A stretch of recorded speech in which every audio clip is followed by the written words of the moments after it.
Well, I've decided today to talk about my little Honda Civic. It was made in 1976 during the Arab oil embargo. This car was unique because it had a stratified engine, which means that it was a controlled vortex combustion chamber, which means CVCC. That's what the letters stand for, Controlled Vortex Combustion Chamber. This car had 3 valves in it per cylinder, 2 intake, and 1 exhaust. And the main principle behind this engine is that a real rich mixture was brought into the combustion chamber through the small valve, which was ignited by the spark plug. And the ignited fuel would propagate out into the main cylinder area where it ignited another air-fuel mixture that was about 18.5 to 1, technically something that wouldn't burn. So this car ran very, very lean and got good mileage and consequently had very low emissions. It was one of the last cars built that didn't require a catalytic converter. And that was good news back in those days because they were still selling leaded fuel, and leaded fuel was cheaper. So this is one of the cars back in 1976 that could burn leaded fuel as well as unleaded. Now this car has the original paint on it all the way back to 1976, and it's been left outside, and there's really not much I can do to hurt the appearance of this automobile, so I decided to paint it. And I didn't want to spend the money and have it professionally painted. I decided to paint it by hand with Rust-Oleum. I thought about spray painting the car, but I didn't want to risk the overspray that might occur if I painted it at home in my garage or even in the driveway. So I decided that I was going to hand paint this car with Rust-Oleum, and the color I chose was safety yellow. And I chose that color because when this car was new, that was a very, very close match. Another thing about this car that is unique is that it has a Honda-matic transmission. Yes, not automatic, but a Honda-matic, as shown on the back of the hatch on the Honda. It says Honda-matic. And what was unique about this transmission was that it didn't have any clutch to depress, so it wasn't a standard manual transmission, but it worked like an automatic, meaning you didn't have a clutch to depress when you came to a stop, and there was no shifting column to select for first, second, third, or fourth gear. You merely shifted the car from first to second gear as you proceeded from a stop going up to highway speeds. So it's an automatic without a clutch. That's what made it unique. That's why it was called a Honda-matic. This car, when it was new, came standard equipment with bias ply tires. I don't believe radial tires were abundantly available back in 1976, and most cars came with the bias ply tires, which didn't really help the handling or the mileage. But this car was one of the higher miles per gallon automobiles sold in that day. This car was sold in 2 versions, the 3-door hatchback and also the wagon. This particular car that I'm painting today is the wagon, and it has 4 doors plus the hatch. Indeed, this car was ahead of its time. Most cars had overhead valves that were operated by push rods. This particular car had an overhead camshaft, and it's connected with a timing belt from the crankshaft to the camshaft, and It does not have any push rods, which made it unique for the day. This car came equipped with standard rack and pinion steering, which was also new at the time, and also it came with power assisted brakes, and the front brakes were disc brakes, which again was unusual for the day since most cars of that time period all had drum brakes. This car handled well and accelerated well and would stop quickly, not like the old automobiles of that time. What else made this car unique is that it had a locking door for the gasoline cap. In other words, you had to have a lock to be able to access the gasoline, to be able to fill it up, or in that case, back in that day, during the Arab oil embargo, people were stealing gasoline from parked cars. And gasoline was scarce, there were long lines, and it would not be unusual to come out and find that someone had emptied your gasoline tank. So this car was pretty neat when it had a locking gas cap or lid.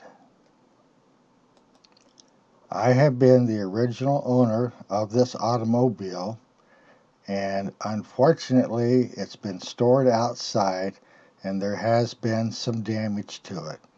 Even though the car is located in New Mexico, some rust has accumulated on the car since I have lived in Texas and California as well. Another thing that was unique about this automobile was that it had McPherson strut suspension. Unlike the cars of the time, the American cars, they all had the upper and lower control arms with the shock absorber running between. But this was a new concept, the McPherson strut suspension, which was an assembly that had the shock absorber in the center, connected and running through the coil spring fastened to the body of the car, which made the suspension much better than the old lower and upper A control arm. It was not only a better suspension system, but it was also lighter and easier to maintain. Indeed, this is the car that gave Honda its start.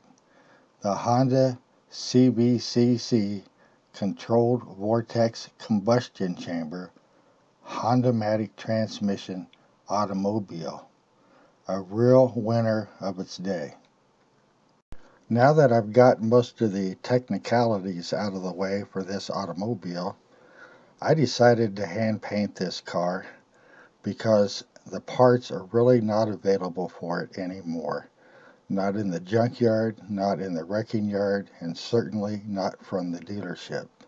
So anytime this car could be grounded, I would say taken off the road, for any reason should a part break on it. I do have some spare parts. I used to work for American Honda, not the dealership, but the company itself, American Honda, and I was able to pick up a second engine for this automobile. So that's prolonged the life of the automobile, and I could essentially keep it running forever, provided the right parts wear out and the wrong parts continue to work. In this situation, I decided to hand paint the car, and what I did was use Rust-Oleum and a roller and a paintbrush, and it took 2 coats of paint to finish the car up. And no, it's not like it was spray painted, but I think it looks pretty good. It was in a condition that you really can't hurt it. It looked so bad and had some rust spots on it. So I decided that I was going to hand paint it, and it worked out pretty good. And like I said, I just used a foam roller and a paintbrush and trimmed it out very carefully, and you can see the results here. So if you have an old car that you think you'd like to improve the appearance of, and you're not sure if you can keep it on the road or not because of the parts availability, you might try hand painting the car with Rust-Oleum, because in my opinion it turned out pretty good. And believe it or not, during this COVID pandemic, with the gasoline prices being so high, this is my daily driver car. So I'm still getting the good out of it all the way into 2021. This car is well over 40 years old and still working. If you have any questions or comments about this automobile, I would probably be a good source to ask the question, since I do have the workshop manuals, original Honda workshop manuals for the 1976 and 1978 Honda Civic CVCC. So I have all the specifications and the instructions, whatever it takes to tear the engine down, transmission, any other parts of the car. It's all in the Honda workshop manual that I have. So if you're interested or you need a specification, leave a comment and I'll try to get you that information. One thing that wasn't quite right with this automobile, and many Honda owners knew it at the time, was that it had a tendency to blow a head gasket. And that happened to me one time. Honda had figured out what had happened and had issued a recall and corrected the problem. But what you had was a new concept in building an engine. It had an aluminum head, cylinder head, and it had a steel or cast iron engine block, and the two dissimilar metals, being one steel and one aluminum, would expand at a different rate, and this was causing some problems with the head gasket. So this car was notorious at the time, coming from the dealership, to have a blown head gasket, and there was a recall that corrected the issue.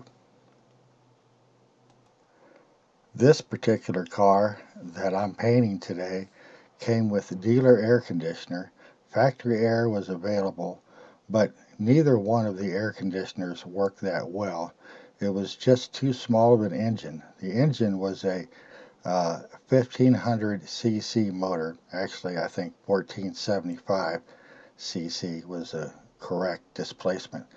And it was too small to really drive an air conditioner and would have a tendency to overheat.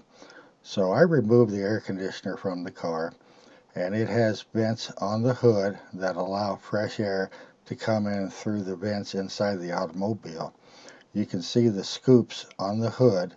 That is to allow air to be pushed into the cabin, and the other vents are real vents, and that allows the engine heat to escape. And if you look at the hood of the Honda Civic CVCC, you'll see these scoops and vents, and they're real and they do serve a purpose. Again, feel free to leave any comments or questions, and I'll get back to you. I have extensive knowledge on this automobile since I've owned it for so long and worked for the manufacturer. I hope you enjoyed the video, and thank you for watching.